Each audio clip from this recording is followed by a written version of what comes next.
Guarantee news ಚಾನಲ್ಗೆ ನೀವು ಯಾವಾಗಲೂ ಚಿರೇಣಿ ಆಗಿರಬೇಕು.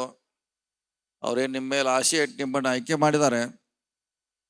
ಆ ದಾರಿಯಲ್ಲಿ ಆ ದಿಶೆಯಲ್ಲಿ ವಿಶೇಷವಾಗಿ ಭೀಮರತ್ನ ಅಂತ ಹೆಸರು ಕೊಟ್ಟಿದ್ದಾರೆ. ಅದು ಮಹಾಪರಿವರ್ತನಾ ದಿವಸ 6ನೇ ತಾರೀಕು ಆಗುವಂಥ ಕಾರ್ಯಕ್ರಮ ಕೂಡ ಹೆಸರಿಟ್ಟಿದ್ದಾರೆ.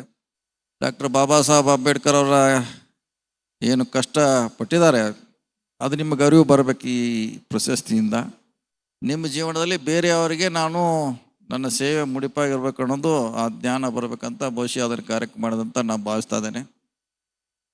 ಅವ್ರು ಯಾವ ರೀತಿ ತಮ್ಮ ಜೀವನ ಉದ್ದಕ್ಕೂ ದನಿ ಇಲ್ಲದವ್ರಿಗೆ ದನಿ ಕೊಡುವಂಥ ಪ್ರಯತ್ನ ಮಾಡಿದರೆ ಅದು ನಿಮ್ಮಿಂದ ಈ ಗ್ಯಾರಂಟಿ ನ್ಯೂಸ್ ಚಾನಲ್ ಬಯಸ್ತಾ ಇದೆ ಅಂತ ನಾನು ಭಾವಿಸಿ, ನೀವೇನಿವತ್ತು ಈ ಪ್ರಶಸ್ತಿಗಾರಾಗಿದ್ದರೆ ನೀವು ಇನ್ನೂ ಹೆಚ್ಚಿನ ಸಮಾಜ ಸೇವೆ ಮಾಡಿ ಇನ್ನೂ ಹೆಚ್ಚು ಜನಪ್ರಿಯರಾಗುವಂಥ ಅವಕಾಶ ನಿಮ್ಗೆ ಕಲಿಸಿಕೊಟ್ಟಿದೆ ಈ ನ್ಯೂಸ್ ಚಾನಲ್ ಅಂತ ಹೇಳುತ್ತಾ